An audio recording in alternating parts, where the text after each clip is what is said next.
90 రోజుల కోర్సు పూర్తి చేస్తే చాలు 100% ప్లేస్మెంట్ సపోర్ట్ తో సాఫ్ట్వేర్ జాబ్ మీ సొంతం. వెంటనే కోడ్ జ్ఞాన్ డెస్టినేషన్ ని సంప్రదించండి. నమస్కారం అమ్మ. నమస్తే అమ్మ. అమ్మ, యంగ్స్టర్స్ వాళ్ళు లైఫ్ని ఎంజాయ్ చేయాలి అనుకుంటే వాళ్ళకు నచ్చిన విధంగా ఎంజాయ్ చేస్తారు. అవును. కానీ 50 సంవత్సరాల పైబడిన వారు అంటే అన్ని పూర్తి చేసుకుంటారు. పిల్లల పెళ్లిళ్ళు చేయడం కానివ్వండి, పిల్లలు చదువుకోవాలనుకుంటే, అవును. వాళ్ళు అబ్రాడ్ వెళ్ళాలనుకుంటే, అన్ని ఎవ్రీథింగ్ సెటిల్ డౌన్ చేసిన తర్వాత వాళ్ళు కొన్ని లైఫ్లో మిస్ అవుతారు. వాటిని ఎంజాయ్ చేయాలంటే ఎలా చేయాలి? అమ్మ, ఒకప్పుడు అయితే 50 సంవత్సరాలు 60 సంవత్సరాలు అంటే జీవితంలో అన్నీ అయిపోయాయి, ఇది అవసాన దశ, ఇది ఆఖరి దశ అని అనుకునేవారు.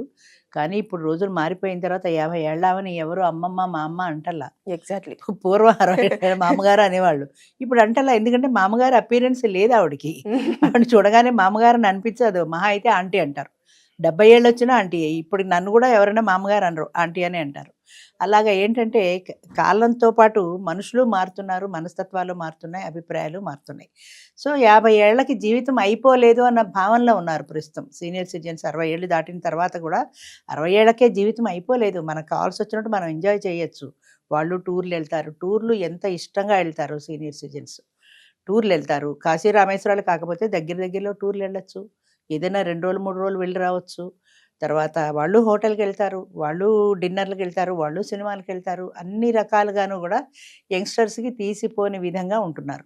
ఒకవేళ తోడు నీడలో ఏదైనా మ్యారేజ్ చేసుకున్నారనుకోండి, మ్యారేజ్ చేసుకుని వెంటనే వాళ్ళు కూడా హనీమూన్ వెళ్ళిపోయినట్టు వెళ్ళిపోతారు. వాళ్ళకి కాస్త ఫైనాన్స్ బాగుండాలే కానీ హనీమూన్ వెళ్ళిపోయినట్టు వెళ్ళిపోతారు. 4 రోజులు 5 రోజులు హాయిగా వెళ్ళి తిరిగి వస్తారు. ఎక్కడికి వెళ్ళాలన్నా వెళ్ళగలిగిన అంటే ఎనర్జెటిక్గా కూడా ఉంటున్నారు. 50 ఏళ్ళకి హెల్త్ కూడా పర్మిట్ చేస్తుంది కాబట్టి సినిమాలకి, షికార్లకి, వీటికి అన్నింటికి హాయిగా తిరగలుగుతారు. అంటే పాతకాలంలో అంటే కొంచెం ఒక 20 years అట్లా బ్యాక్ వెళ్తే అప్పుడు ఆలోచించేవారు. అంటే అరే ఇది చేస్తే ఏమన్నా అనుకుంటారేమో అని. ఇప్పుడు ఆ భయం లేదు, అలాంటి భయం లేదు. మా ఆనందం, మా సుఖం, మా సంతోషం, మా అన్నదానికి ప్రాధాన్యత. సొసైటీ గురించి, పబ్లిక్ గురించి ఎవరు ఎక్కువ భయపట్టలేదు. అప్పుడైతే మీరన్నట్టు 30-40 ఏళ్ల కిందట అయితే 10 మంది ఏమనుకుంటారు, ఇరిగేమనుకుంటారు, పొరిగేమనుకుంటారు అనే ఆలోచన ఉండేది. 70-100 ఏళ్ల కిందట మా అమ్మగారు చిన్నతనంలో వాయిల్ జడ వేసుకునేవాళ్ళు కాదు. మామూలుగా చిన్నపిల్లలు జడేసుకుంటారు. జడేసుకోకూడదు అంటే సంసారి జడ వేసుకోదు. కొండి చుట్ట అనేదో ఉండేది, అలా చుట్టుకుని ఉండాలి అంతే తప్ప జడ వేసుకోకూడదు. సాయంత్రం అద్దంలో ముఖం చూసుకోకూడదు. సాయంత్రం స్నానం చేయడమో ముఖం కడుక్కోవడమో ఉంటుంది కదా, అలాంటి పని చేయకూడదు. అవన్నీ సానివాళ్ళు చేస్తారని ఒక నమ్మకం ఆ రోజుల్లో.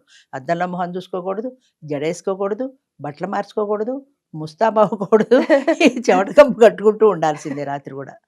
అంతే తప్ప ఫ్రెష్గా తయారవుదాము, కాస్త గుడ్ లుకింగ్ ఉండాలన్న ధ్యాస అప్పట్లో లేదు. ఉన్నా కూడా సమాజానికి భయపడేవాళ్ళు. జాయింట్ ఫ్యామిలీ కాబట్టి ఇంట్లో పెద్దవాళ్ళు వాళ్ళు ఉంటారు, వాళ్ళు కంట్రోల్ చేసేవారు. ఆ జడబట్టి సాందాన్లాగా తిట్టేవారు. దాంతో ఈ కొండు చుట్ట కొప్పేసుకుని ఉండాల్సిందే, జడేసుకునే అవకాశం లేదు. తర్వాత మారుతున్న కొద్దీ, అభిప్రాయాలు మారుతున్న కొద్దీ మా జనరేషన్ వచ్చిన తర్వాత జడలు, 2 జడలు ఇవన్నీ వచ్చాయి. అంచేత మేము కాస్త అప్ టు డేట్గా తయారవుతున్నాం. సాయంత్రం కావాలంటే మొహం కడుక్కుంటున్నాం, బట్టలు మార్చుకుంటున్నాం, స్నానం చేస్తున్నాం. ఇవన్నీ చేయడానికి కలిగిన స్వతంత్రం ఉంది. సమాజం పట్ల వెరుపు లేదు కాబట్టి, అందరూ అదే చేశారు కాబట్టి సమాజం కూడా తప్పు పడడానికి లేదు కదా. ఇలా కాలం మారుతున్న కొద్దీ ఇప్పుడు 50-60 ఏళ్ళు వచ్చేప్పటికి మాకు సరదాలు ఉన్నాయి, మాకు సంతోషాలు ఉన్నాయి, మేము జల్సా చేయడానికి అనుకూలంగా ఉన్నాం. ఏది మా జీవితంలో అయిపోలేదు అన్న భావన బాగా ఉండేది. అప్పట్లో ఏంటంటే ఇంకేముంది, జీవితం అయిపోయింది, కృష్ణారామ అంటూ మూల కూర్చోవడమే, కృష్ణారామ అంటూ మూల కూర్చోవడమే అనేవారు. ఇప్పుడు 70 ఏళ్ళు వచ్చి ఎంతమంది కృష్ణారామ అంటున్నారు? ఎవరు అంటారు? అందరూ సినిమాలు, షికార్లు, అందరూ అన్నీ చేస్తున్నారమ్మా. వాళ్ళ హెల్త్ పర్మిట్ చేసి, వాళ్ళ బాడీ పర్మిట్ చేసినంత వరకు కూడా ప్రతి కార్యక్రమం నడుస్తూనే ఉంది కానీ ఆగిపోలేదు. అంటే మీరు చెప్పినట్టుగా మీరు చూసిన దానికి ఇప్పుడు చూస్తున్న దానికి చాలా తేడా ఉంది. అంటే ఆ తేడా ఏంటి, ఏం గమనించారు? అప్పట్లో 50-60 ఏళ్ళకి అన్నీ అయిపోయాయి అన్న భావన ఎక్కువ మంది జనంలో ఉండేది.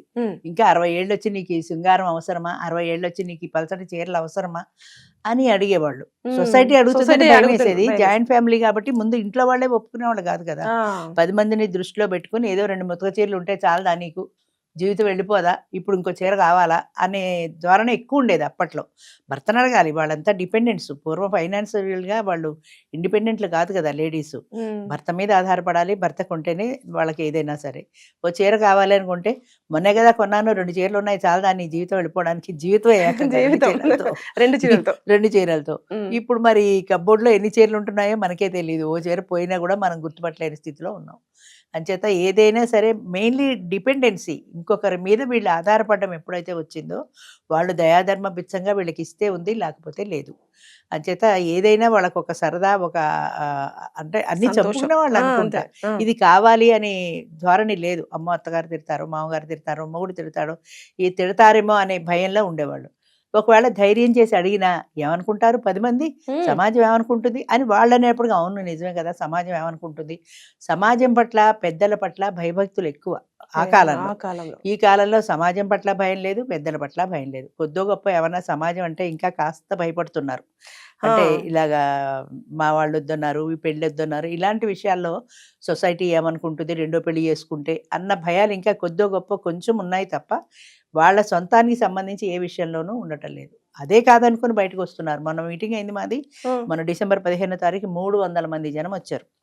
200 మంది వస్తారని ఎక్స్పెక్ట్ చేసాం జనరల్ గా, ఒక 100 మంది ఎక్స్ట్రానే ఇంకో 100 మంది ఎక్స్ట్రా అయిపోయారు. భోజనాల దగ్గర పెద్ద గొడవ అయిపోయింది. తన్నుకుంటున్నారు, మీకు అందరికీ భోజనాలు ఉంటాయి, మీకు భోజనాలు గ్యారంటీ, నాది అని చెప్పినా ఎవరు వినరు కదా, కూర ఉంటుందో లేదో, సాంబార్ ఉంటుందో, పచ్చడి అయిపోతుందేమో, ఇదే కంగారు. నేనే వాళ్ళ కాళ్ళ కింద పడి ఆ రేవతి లాగా చచ్చిపోతాను మన భయం వేసింది. తోసేస్తున్నారు, మనుషులు ఎక్కడ ఆగటం లేదు అసలు.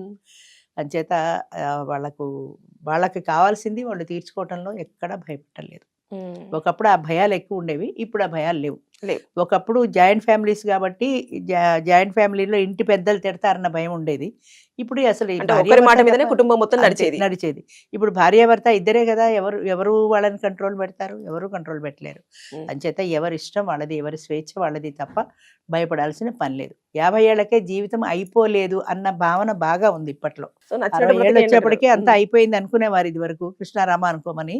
ఇప్పుడు ఏమీ అవ్వలేదు జీవితంలో. ఇప్పుడు మనకి ఫ్రీడమ్ దొరికింది. ఇదివరకు అంటే పిల్లలు, బాధ్యతలు, పెళ్లిళ్ళు ఇవన్నీ ఉన్నాయి. ఇప్పుడు ఏమీ లేవు. మళ్ళీ భార్యాభర్త ఇద్దరే, పెళ్ళైన కొత్తలో ఎలా ఇద్దరే ఉంటున్నారో ఇప్పుడు కూడా ఇద్దరే ఉంటున్నారు. సో మనకి పూర్తి స్వేచ్ఛ, మనకి పూర్తి స్వతంత్రం. హాయిగా మనం డ్యూయెట్లు పాడుకుంటూ జల్సా చేయొచ్చు, ఆనందించాలి. ఇంకా జీవితంలో మనం వదిలేసింది ఏదైనా ఉంటే ఈ రోజున మనం అది తీసుకోవడానికి కావాల్సినంత మనకి సమయం ఉంది కాబట్టి మనం కూడా హాయిగా టూర్లు వెళ్దాం, మనం కూడా హాయిగా జల్సా చేద్దాం, సినిమాలకు వెళ్దాం, షికార్లకు వెళ్దాం, హోటల్కి వెళ్దాం. ఈ జల్సాలు అన్నీ ఉన్నాయి. వాళ్ళ హెల్త్ పర్మిట్ చేసినంత వరకు వాళ్ళు కూడా అన్నీ ఎంజాయ్ చేస్తున్నారు, ఏది మానలేదు. సో అలా ఎవరిని బట్టి ఇప్పుడు ఉన్న సొసైటీని ఎలా అయితే కాలం ముందుకెళ్ళిపోతుందో అలాగే ఎంజాయ్. సుమన్ టీవీలో మీ పర్సనల్ అండ్ బిజినెస్ ప్రమోషన్స్ కోసం కింది నెంబర్కి కాంటాక్ట్ చేయండి.